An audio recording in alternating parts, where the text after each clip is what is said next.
এই দিনটা বাঙালিদের খুবই একটা স্পেশাল দিন। তো কি আজকে বলো দেখি? হ্যাঁ, তোমরা ঠিকই ধরেছো, আজকে হচ্ছে জামাই ষষ্ঠী। তো জামাই ষষ্ঠীর জন্য পুজো করাতে হবে। মা এখানে ফল নিয়ে নিয়েছে, আর এখানে মেন যেগুলো দরকার কাঁচা ফল, আর এখানে বাঁশের পাতা ওটা দরকার, আর খেজুর, কাঁচা খেজুর, তার যে যেমন দিতে পারে আর যে যেমন ফল দিতে পারে, তো সেইগুলোই লাগে, কাঁচা ফলে। আর যেটা বিশেষত্ব সেটা হচ্ছে ষষ্ঠী ফোঁটা। তো মা এখানে আমাকে ষষ্ঠীর ফোঁটা দিয়ে দিয়েছে, আর এখানে আমি আলু কড়াই ভেজে নিয়েছিলাম।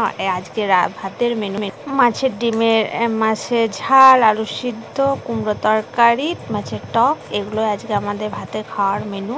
তো মারা তো আজকে ভাত খাবে না, আমরা ভাত খাবো আমাদের বাবাতে, তো তার জন্য এরকম সিম্পল একটা তরকারি করা হয়েছে। আর দেখো বিকালের ওয়েদারটা দেখো, এতটাই গরম ছিল যে কি বলবো। আমি একটু বিকালে ছাদে এলাম, এতটাই গরম যে সহ্য করা যাচ্ছিল না, তবে ছাদে একটু হাওয়া দিচ্ছিল। এখানে দেখো গাঁধার গাছগুলো চারাগুলো বেরিয়ে গেছে, আর এখানে ঘুঁটে মেলা রয়েছে। আর তোমরা কে কে ঘুঁটে দিয়েছো অবশ্যই কিন্তু বলো, আমি তো দিয়েছি।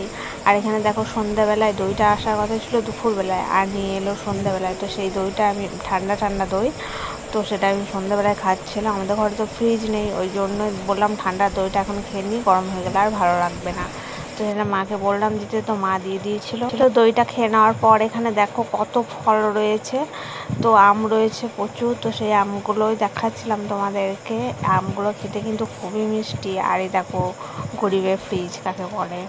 একটা খুঁড়ার মধ্যে জল দিয়ে দইটা বসিয়ে রাখা হয়েছে যাতে একটু ঠান্ডা থাকে। আর এখানে দেখো এগুলো ষষ্ঠীতে দেওয়া হয়েছিল পুজোতে। এখানে ফোঁটা রয়েছে, এটা মেন জিনিস। আর ওটা হচ্ছে কলাই, কাঁচা কলাই ভিজানো, ওটাও লাগে। তো এখানে রয়েছে কুমড়ো তরকারি মুড়ি খাওয়ার জন্য মাদের। তো মারা খেয়েছে আজকে মুড়ি, শুকনো মুড়ি, দই, চিড়ে, কলা, আম, মিষ্টি, যার যেমন জোটে সে তেমনই খায়। আর রাত্রে ভাত আমি এটা দিয়ে খেলাম। তো অবশ্যই